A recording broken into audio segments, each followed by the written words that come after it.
Hello there, fellow off-gridders. This is Strongbow coming to you on day 8 of the challenge, the 10-day video challenge. So I'm doing it outside today, of course. This evening is looking beautiful. The clouds moved in pretty good. You can't quite see the sunset back over yonder. So anyways, I wanted to definitely make the video and keep going with this thread.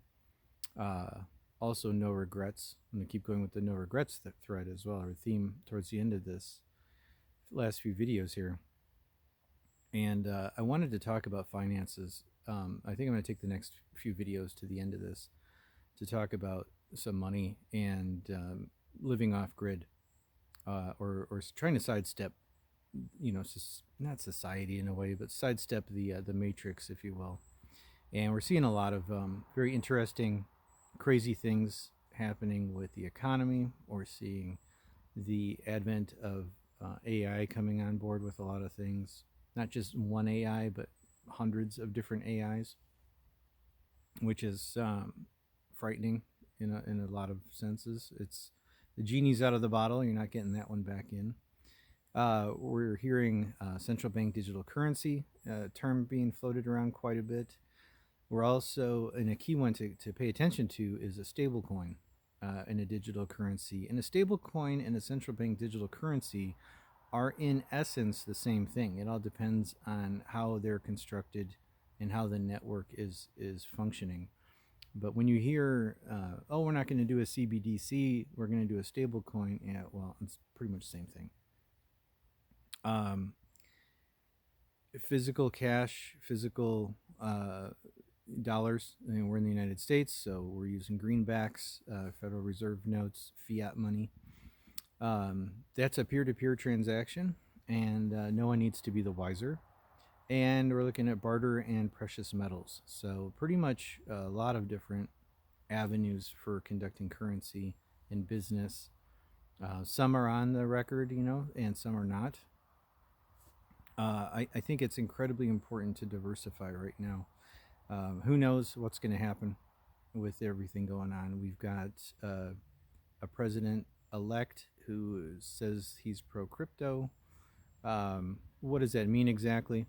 Crypto can be both good and used for evil. There is a record of everything with cryptocurrency, unless you have one of those like Pirate Chain or some of the other ones that are Monero maybe. But there is a chain of custody when you send the stuff back and forth for the most part. So not completely anonymous. If you do peer-to-peer, cold storage wallet to cold storage wallet, I think that's a good avenue to go down.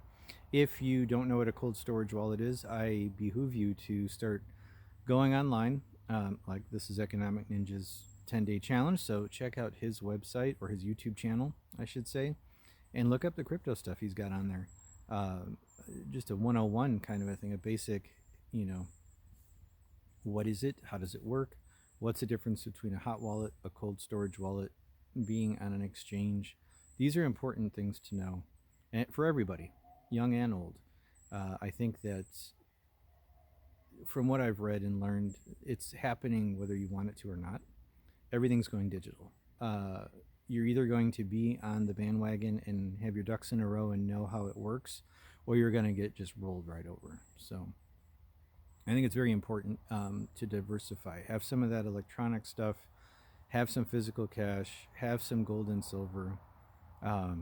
It's not financial advice, as Travis says, it's life advice. I wholeheartedly agree. I've been doing that for years, even before I found this channel. I picked it up and put it into turbo speed or warp speed since getting on his channel and checking it out. So yeah, there's a lot happening and very concerning with the economy. It's going down the tubes, whether you think this administration, the new one coming up, can pull it out or not. The ball's already in motion. It's been that way for a long time. You can't spend your way out of it. They're trying and they're failing, and it's just going to hyperinflate the currency. So we'll see. It's either going to have a huge hyperinflation or a complete and utter reset, shake the etch a sketch, as it were, of American finance. The big thing I want to drive home, I guess we could go back to a few regrets back in the day, is not saving enough, not putting enough into investments, not being better with my money, living in the moment kind of a thing for years, decades. I feel pretty good now. I'm not as good as I'd like to be, which drives me further and farther on investing better, spending my money better, making my money better, earning it better, creating it. But it's important, and I battle with it almost daily, where I'm like, man, screw this. I just want to chuck everything and just go off and hike and camp and go off into the woods and do my thing. And I did that years and years ago. I literally spent a better part of a year living out at my cabin in southern Colorado that I built, and didn't interact much with the outside world except for my immediate vicinity. And it has its perks for sure, but I definitely missed out on a lot as well. And it's an existence, it's not a thriving existence per se. So the money side of things, I think I'll start fleshing out with you guys a little bit more on doing side gigs, side hustles, trying to get stuff, peer-to-peer transactions, no one else involved, cash, barter, precious metals. When you're handing somebody something of value that they value for work, a service, a good that they're providing, and you guys agree on a medium of exchange, that's powerful. That's huge. And when you can keep the tax man's hands off of it, because in my belief, that not every transaction, not everything that you do in your life needs to have a percentage go to the higher ups. That's not freedom, in my opinion. So anyways, stay frosty out there, and independent living and off-gridness, it allows a person to have more freedom.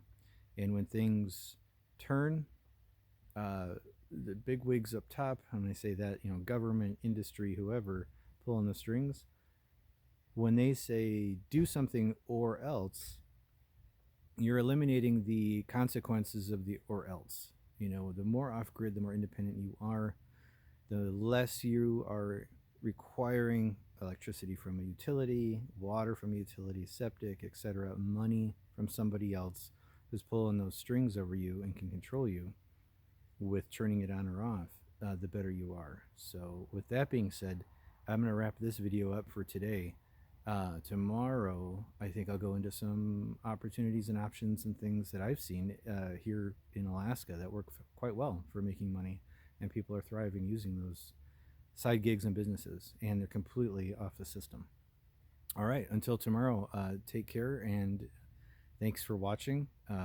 Enjoy the off-grid info that I'm providing. Thanks. Bye.